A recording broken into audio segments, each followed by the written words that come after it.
Dans le sommaire, le gouvernement provincial a pris acte de la marche de l'opposition prévue pour ce samedi 20 mai, mais les deux partis ne sont pas convenus sur l'itinéraire à suivre. Pour l'autorité urbaine, l'itinéraire de la marche est compris entre le rond-point Sakombi et la place Imka en passant par le rond-point Victoire. Et en politique toujours, le comité laïque de coordination a décrié le processus électoral tel qu'il est conduit actuellement par la CENI. Les laïcs catholiques sont sortis de leur silence et ont annoncé de nouvelles manifestations contre ce qu'ils appellent le chaos électoral en préparation. Et dans l'actualité également, la Zambie a donné sa version des faits sur la crise du maïs que connaît la RDC. Lors d'un point de presse, le président zambien a semblé affirmer que son pays n'a jamais bloqué les commandes de la RDC qui, du reste, n'avait pas suivi le circuit normal. Bonjour à tous et merci d'être avec nous sur Télé 50, la marche de l'opposition. Oui, mais suivant quel itinéraire? C'est la grande question non encore résolue. Si l'autorité urbaine a retenu un seul itinéraire, celui compris entre le rond-point Sakombi et la place Imka, l'opposition parle d'un autre itinéraire avec comme point de départ le rond-point Superlimba et comme point de chute le siège de l'ECD. Les deux partis étaient en réunion hier à l'hôtel de ville de Kinshasa. Pour le ministre provincial de l'Intérieur, Gratien Sakala, pendant la réunion, le gouverneur Gentini Bobila a informé à ses représentants de plusieurs formations politiques de l'opposition de la tenue en cette même journée de plusieurs manifestations des autres partis politiques, notamment l'Alliance des Congolais progressistes ACP, qui tiendra un meeting au terrain municipal de Massina et d'un autre meeting de la Ligue de jeunes de l'UDPS en collaboration avec les autres ligues de jeunes de partis membres de l'Union sacrée. C'est pour éviter un affrontement entre les deux que le chef de l'exécutif a tranché. C'est pour éviter un affrontement entre les deux camps que le chef de l'exécutif provincial a tranché. L'autorité urbaine, tenant compte de certains paramètres sécuritaires et pour éviter naturellement des affrontements dans la ville de Kinshasa, a décidé d'autoriser la marche de l'opposition sur un itinéraire qui serait compris entre le rond-point Sakombi, l'avenue Kassavubu, la place Victoire pour chuter à la place Imka.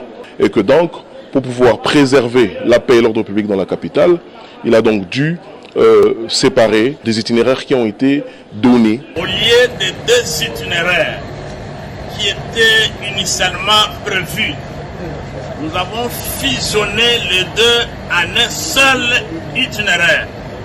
Celui qui commence par le rond-point Superlimba, nous allons arriver au niveau de l'échangeur délimité, on prend le boulevard Lumumba, le boulevard Sendoué, le boulevard Triomphal et avec comme point de chute la devanture du bureau du siège de l'ECD sur Triomphal.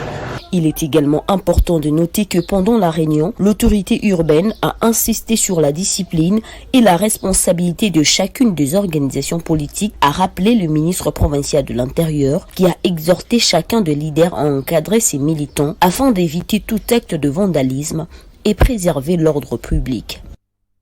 Et je le disais, le comité laïque de coordination a critiqué le processus électoral en cours. Le CLC annonce de nouvelles manifestations en énumérant ce qu'il trouve comme anomalie à corriger au sein de la CENI. Les laïcs catholiques se sont opposés à l'accaparement du processus électoral par la CENI et le pouvoir en place et ont appelé la population à la vigilance.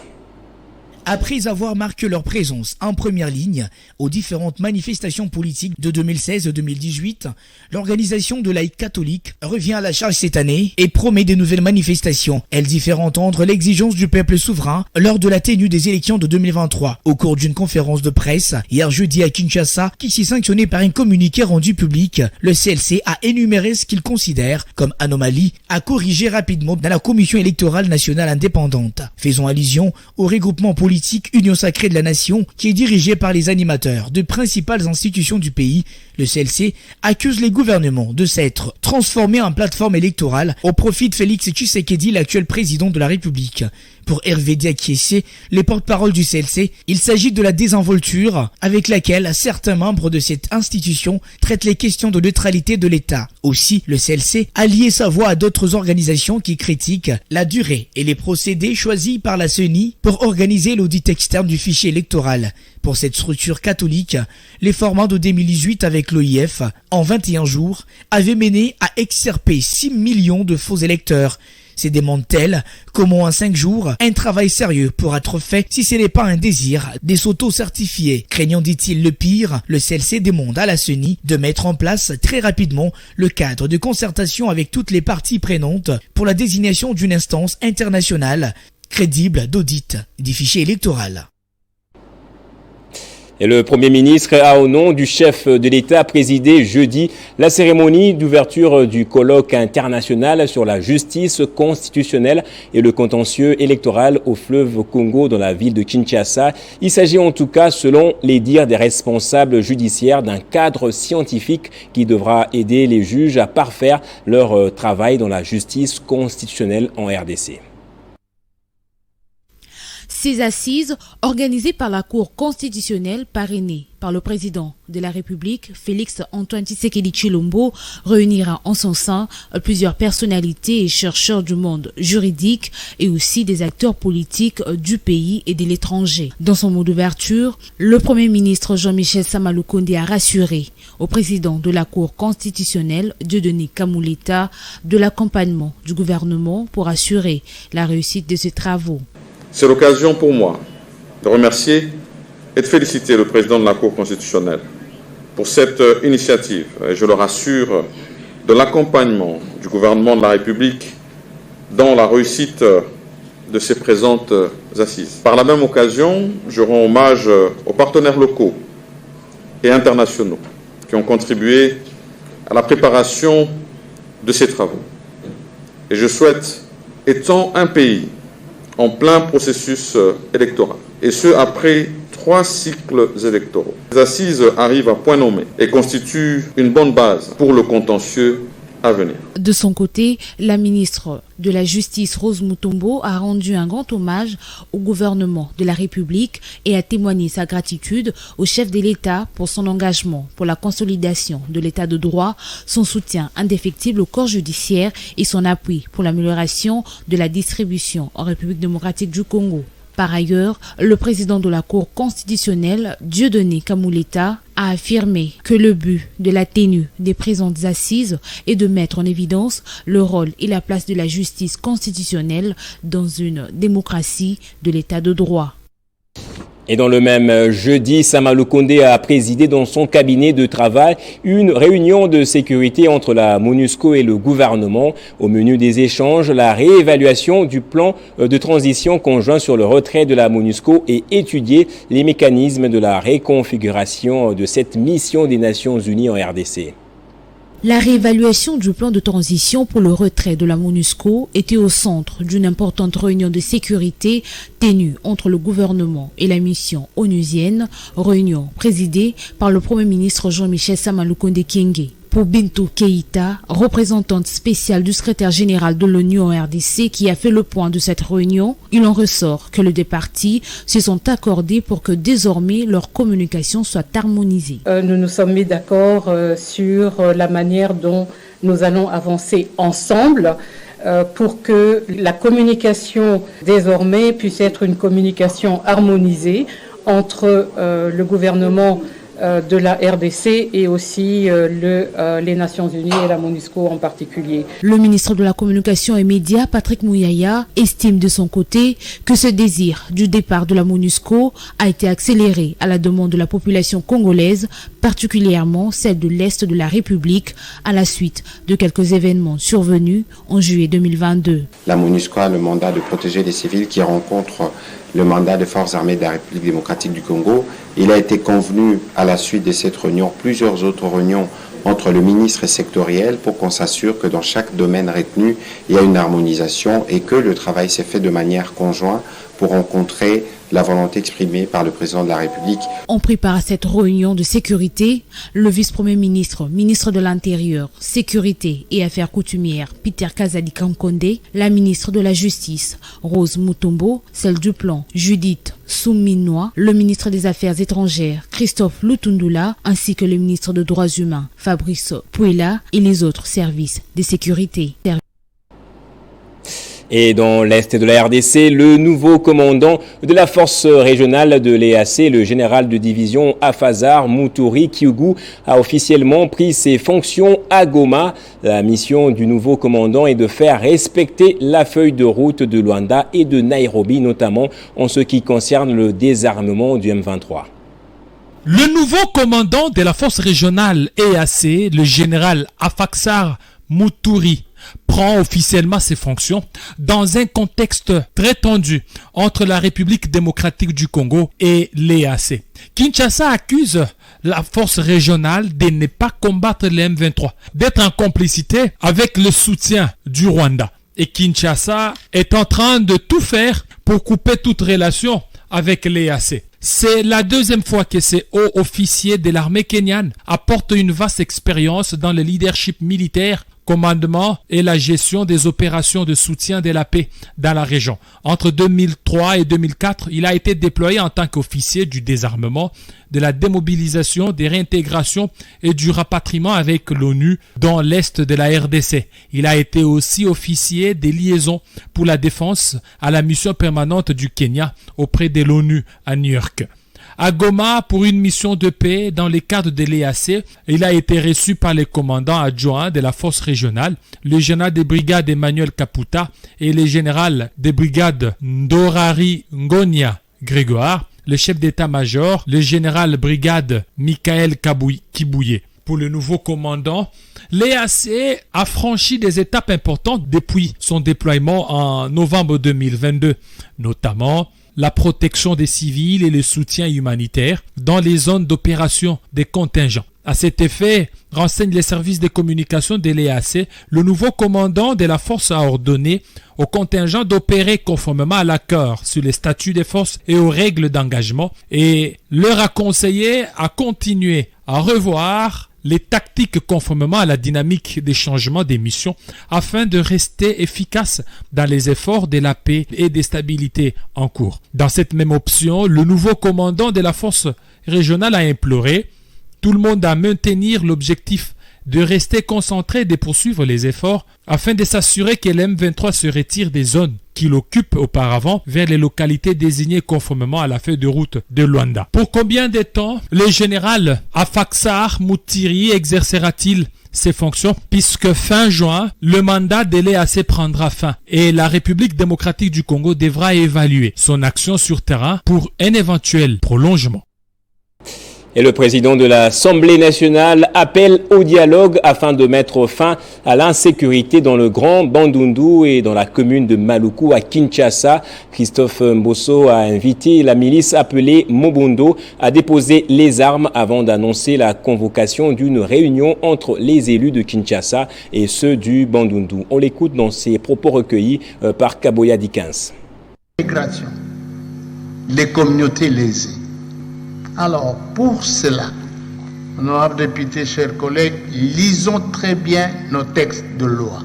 Il n'y a pas qu'à Kinshasa où il y a des problèmes fonciers, mais il y a aussi dans les provinces. Il n'y a pas longtemps, il y a eu des cris de détresse dans le Bas-Congo. Il y a des cris de détresse dans le nord et le sud Kivu, ainsi que dans d'autres provinces. Faisons absolument attention. Appliquons correctement nos lois. Mais n'oublions pas qu'il y a des coutumes que nous devons respecter. Il n'y a pas que de lois, il y a des coutumes. Nous ne pouvons plus continuer à attribuer des concessions à des gens en ne tenant pas compte des coutumes locales. Nous devons éviter dans notre pays d'avoir des lois qui mettent la paix et la sécurité en péril. À mon avis, ce pays mérite encore une réforme agraire. Et je demande aux compatriotes regroupés au sein d'un mouvement de quoi qu'on appelle Mobondo d'arrêter la violence, de venir vers les autorités pour poser leurs problèmes. Personne ne sera arrêté. Déposez les armes si vous les avez. Arrêtez la violence parce que ceux qui sont en train de mourir sont des compatriotes congolais qui ont aussi droit à la vie comme vous. Je parle au nom de la représentation nationale.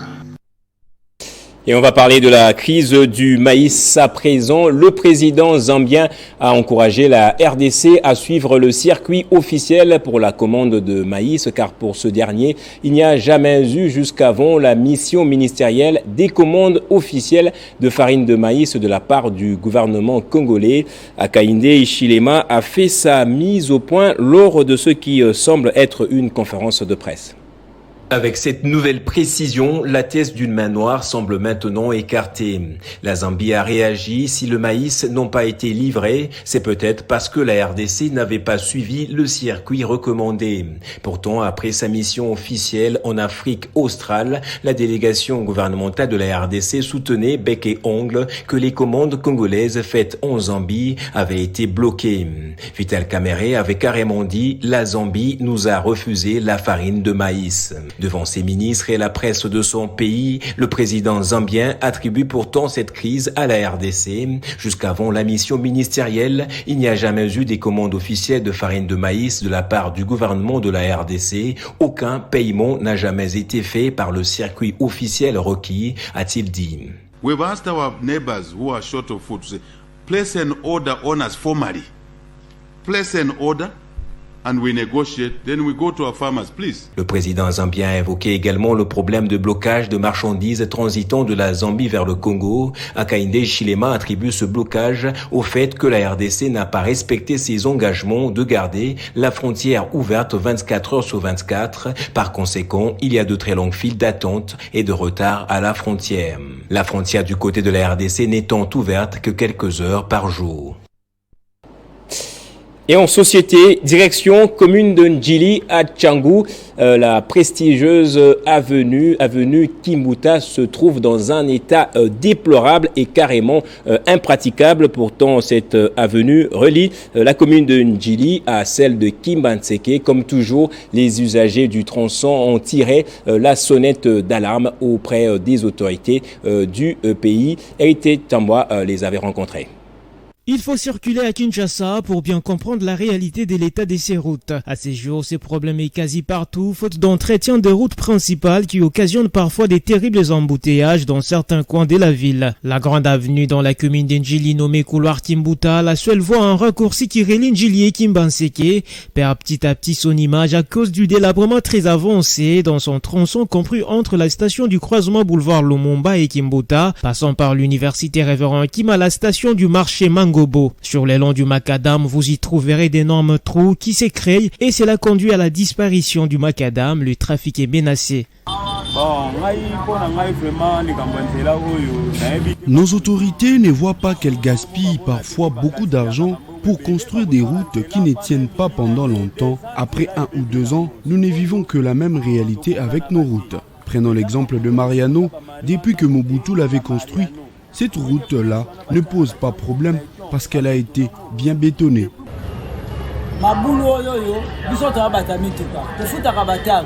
Je suis usager de ces tronçons. Nous payons des taxes, mais regardez l'état de la route. Il faut des entretiens réguliers pour cette route. Nos véhicules tombent à tout moment en panne à cause du délabrement de cette voie.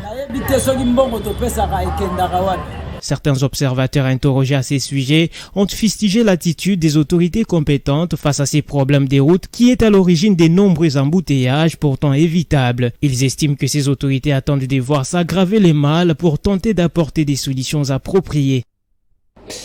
L'intersyndicale des syndicats des enseignants de l'EPST, lors d'une assemblée générale tenue jeudi à son siège, déclarait l'arrêt du travail sur toute l'étendue de la République à partir de ce lundi 22 mai jusqu'à nouvel ordre. En croire Godefroy Matondo, porte-parole de cette plateforme syndicale, le gouvernement congolais n'a pas respecté ses engagements pris à Ambwela Lodge. L'intersyndicale de l'EPST a tenu consécutivement à son assemblée générale du 30 avril 2023 une assemblée générale extraordinaire pour évaluer les engagements pris par le gouvernement de la République à l'issue des récentes assises de Mboula Lodge, malgré la bonne foi des enseignants et personnels de l'EPST. À cet effet, les syndicats membres de l'intersyndicale de l'EPST constatent avec amertume le non-respect par le gouvernement de la République des engagements pris entre ces derniers et les bancs syndicats de l'EPST dans la province du Congo central, en dépit de plusieurs tentatives de négociation le 2 mars 2023.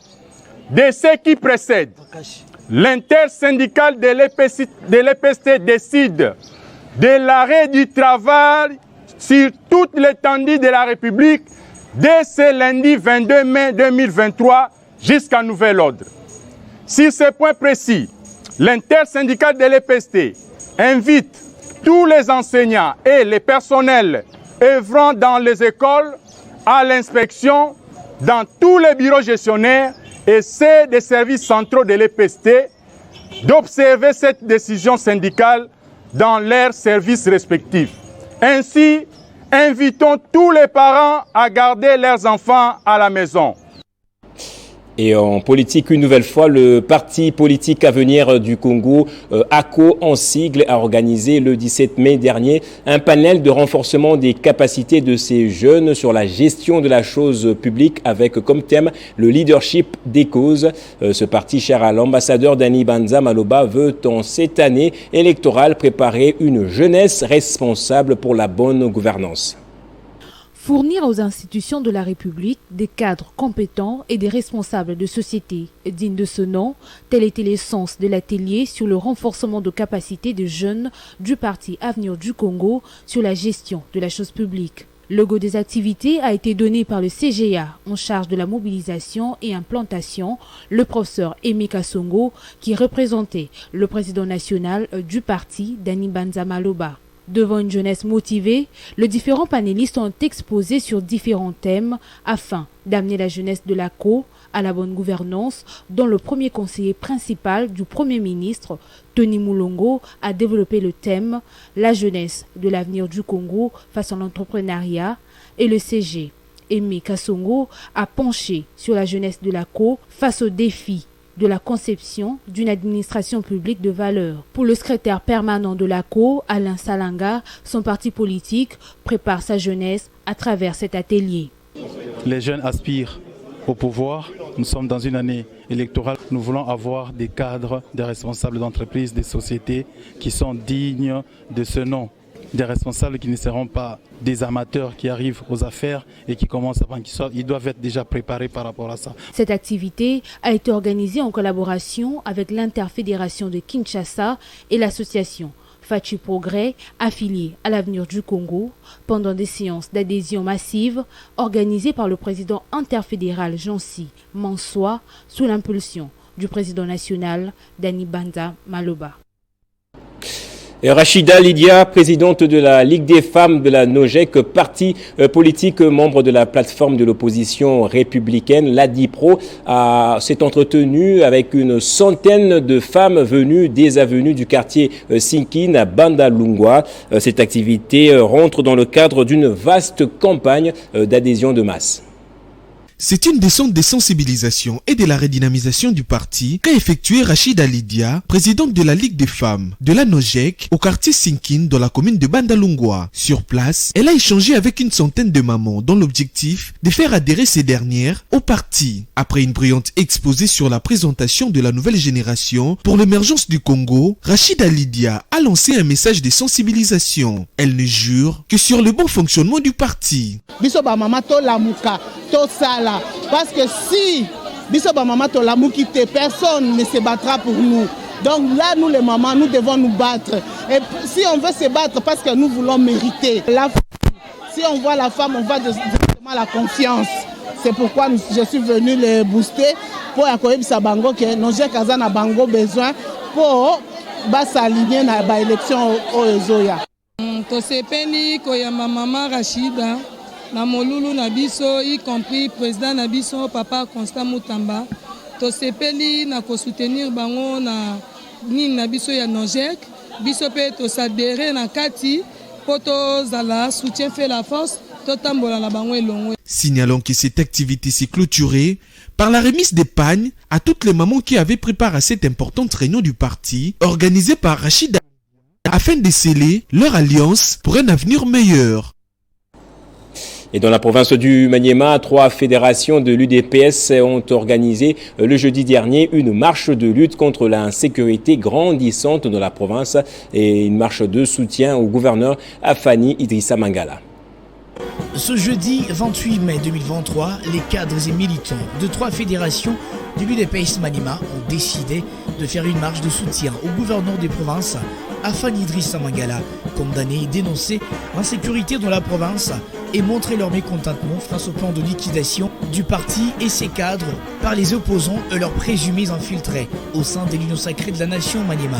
Commencé à la place du cinquantenaire, les cadres et militants sont passés par les boulevards Joseph Kabila, avenue de l'Évêché, avenue de 24 novembre, jusqu'au gouvernorat où ils ont lu leur déclaration. Devant le gouverneur des provinces, ils ont remercié le président de la République, Félix Tshisekedi, pour le choix de Afani Idrissa Mangala à la tête de la province. Ces militants de l'UDPS ont par ailleurs énuméré les réalisations du gouverneur, notamment la caravane de paix, et ont mis fin aux affrontements entre groupes armés installés au sud de la province. La construction du marché municipal d'Alongouli, la construction du marché Maman Denise dans le bloc RVA, la réhabilitation du palais de justice du Maniema et la réhabilitation du bureau de l'ANR, le stade de Lumumba, pour ne citer que cela. Les cadres et militants de ces 3 fédérations de l'UDPS Maniema dénoncent le plan dit diabolique des opposants pour déstabiliser les pouvoirs de Félix Tshisekedi au Maniema et la manipulation de quelques groupes de jeunes pour créer l'insécurité dans la ville de Kindu, la politisation d'une branche de la société civile pour véhiculer des messages contre le régime en place et autres. Les cadres et militants de ces 3 fédérations de l'UDPS Maniema ont réitéré enfin leur soutien indéfectible au président de la République, Félix Tshisekedi.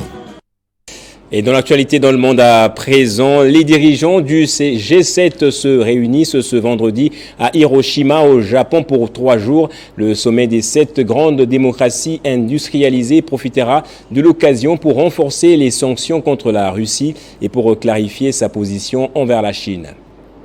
Les dirigeants du G7 se réunissent à partir de ce vendredi 19 mai à Hiroshima au Japon. L'objectif est de durcir les tons face à la Russie 15 mois après son invasion de l'Ukraine et adopter une ligne commune vis-à-vis de la superpuissance chinoise.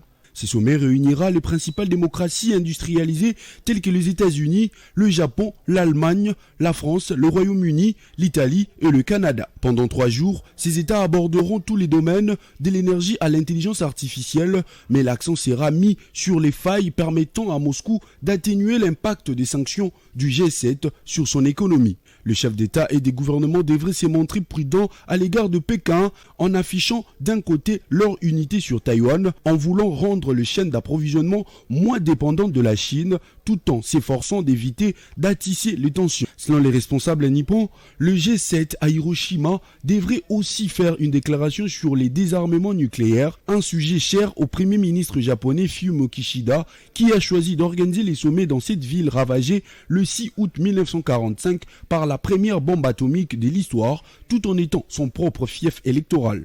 Par ailleurs, la République démocratique du Congo subit également une guerre par le Rwanda, mais jusqu'à ce jour, aucun sommet de grande envergure n'est tenu pour sanctionner le régime de Paul Kagame. Et en sport, le ministre des Sports et Loisirs, François-Claude Kaboulo, Mwana Kaboulo, a eu une séance de travail jeudi avec la délégation de la société 1000 Vestes. Objectif, la possibilité de la révision de la façade du stade des Martyrs afin de rendre plus attractif ce complexe sportif. S'inscrivant dans la politique de son gouvernement qui tient à faire du stade Martyrs de la Pentecôte un véritable milieu sportif, culturel et touristique, le patron de sport congolais a affiché sa ferme volonté de moderniser l'extérieur de cette infrastructure pour la mettre au diapason de Kinshasa Arena. Auprès de son excellence, monsieur le ministre des Sports, afin de parler un petit peu du stade des Martyrs, et puis afin de voir un petit peu le design extérieur du stade. On a parlé aussi de la possibilité de refaire toute la façade du stade et des travaux qui devront être faits aussi par rapport à l'amélioration de ce monument qui est le stade des Martyrs. Les deux parties ont envisagé la possibilité de finir ces travaux de revêtement simultanément avec ceux de Kinshasa Arena. Certainement que le peuple congolais mérite quelque chose de très beau, de très bien, quelque chose qui devrait être exécuté rapidement. Donc nous avons parlé de tous ces aspects-là. Et puis, dans le futur, on vous tiendra au courant de tout ce qui sera fait et de tout ce qui sera réalisé par rapport à cela. L'entreprise Milvest était représentée à cette réunion par les directeurs des chantiers et l'architecte principal en charge de la construction de Kinshasa Arena, alors que le ministre des Sports et Loisirs, François-Claude Kaboulou-Mona Kaboulou, était assisté par le secrétaire général au sport. Et on va terminer avec ce communiqué. Le comité de gestion de Mikuba Radio-Télévision a tenu à informer l'opinion nationale qu'internationale de la disparition de leur agent journaliste Alain Saint-Pierre Mwamba qui serait entre les mains de l'Agence nationale de renseignement.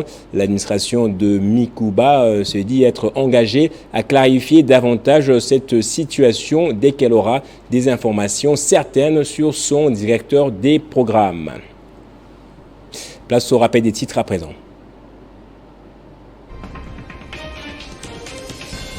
Le gouvernement provincial a pris acte de la marche de l'opposition prévue pour ce samedi 20 mai, mais les deux partis ne sont pas convenus sur l'itinéraire à suivre pour l'autorité urbaine. L'itinéraire de la marche est compris entre le rond-point Sakombi et la place Imka en passant par le rond-point Victoire. Et en politique toujours, le comité laïque de coordination a décrié le processus électoral tel qu'il est conduit actuellement par la CENI. Les laïcs catholiques sont sortis de leur silence et ont annoncé de nouvelles manifestations contre ce qu'ils appellent le chaos électoral en préparation. Dans l'actualité aussi, la Zambie a donné enfin sa version des faits sur la crise du maïs que connaît la RDC.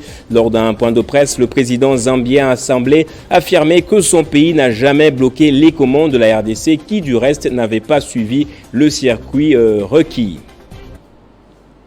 La revue de presse, c'est tout de suite.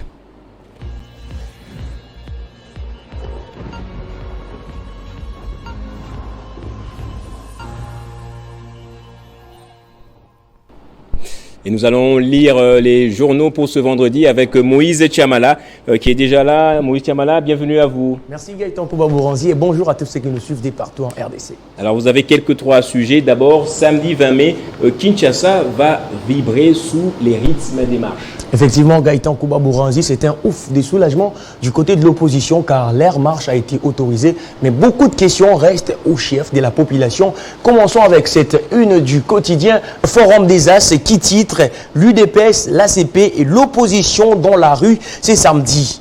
Gaëtan, de quoi sera faite la situation sécuritaire? C'est samedi à Kinshasa. La question est sur toutes les bouches au regard de l'agencement des activités politiques qui s'annoncent dans la rue de la capitale. L'opposition et l'Union sacrée sont en effet partis pour se retrouver en confrontation lors des marches dont les processions risquent de se croiser dangereusement si l'autorité publique n'y prend pas garde. D'un journal à un autre, Gaëtan, les quotidiens, les journaux, lui vient avec un titre un peu plus métaphorique, le 20 mai. De tous les enjeux et dangers, Gaëtan, le gouverneur de la ville de Kinshasa, Jean-Tini Gombila, a pris acte de la tenue de la marche des partis politiques de l'opposition prévue ce samedi 20 mai avec cependant un changement d'itinéraire. La marche de l'opposition partira du rond-point Sakombi pour chuter sur la place Imka. La Ligue des jeunes de l'UDPS et d'autres partis des membres de l'Union sacrée et partiront du rond-point Gaba pour chuter devant l'église catholique Saint-Raphaël de Limité et l'ACP, elle, restera au niveau de la Tchangou où elle organise un meeting au stade municipal des Massina. Et autre chose, audit du fichier électoral, le CLC fustige le comportement de la CENI. Effectivement, Gaëtan Kouba-Bouranzi, après la Moé 5 et CC, c'est maintenant au tour du CLC CLC de monter au créneau. Regardons ces titres de exclusif RDC qui titre Élection 2023. Le CLC corps à corps avec la CENI Gaëtan. La désignation par la centrale électorale d'une équipe des experts nationaux et internationaux chargés de mener l'audit du fichier électoral est loin de faire l'unanimité. Réagissant à cette désignation, les comités laïcs de coordination CLC fustigent la persistance de la Commission électorale nationale indépendante à certifier elle-même son fichier électoral. Et pour terminer, affrontement entre les jeunes du CDER et les jeunes des Forces du Progrès, Jean-Lucien Boussa fait le point. Ce sujet revient à la une du média La Prospérité qui titre CDR. Jean-Lucien Boussa rejette toutes les accusations en bloc. Des événements malheureux ont opposé dernièrement quelques jeunes de Force du Progrès des l'UDPS et quelques jeunes du CDR et d'autres partis politiques au quartier Maninga dans la commune d'Ngalema. C'est là suite à une dispute affective entre jeunes depuis une catégorie de personnes mal intentionnées, rapporte un communiqué de l'autorité morale du CDR, véhicule des fausses informations tendant à présenter ces jeunes du CDR comme une milice qu'entretenait Jean-Lucien Boussa dans cette partie de la capitale devant ce qu'il qualifie d'ores et déjà des machinalisations ou plutôt machinations. Les leaders du CDR apportent un démenti formel et saisit cette malencontreuse circonstance pour rappeler à l'opinion publique nationale que sa lutte politique à travers son parti politique a toujours été non violente. Bien plus, il renchérit.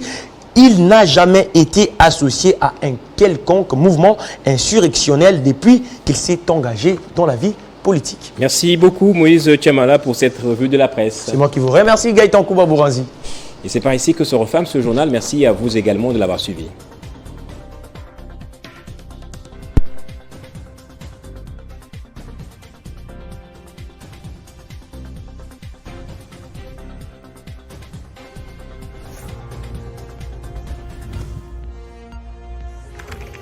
L'actualité reste en continu.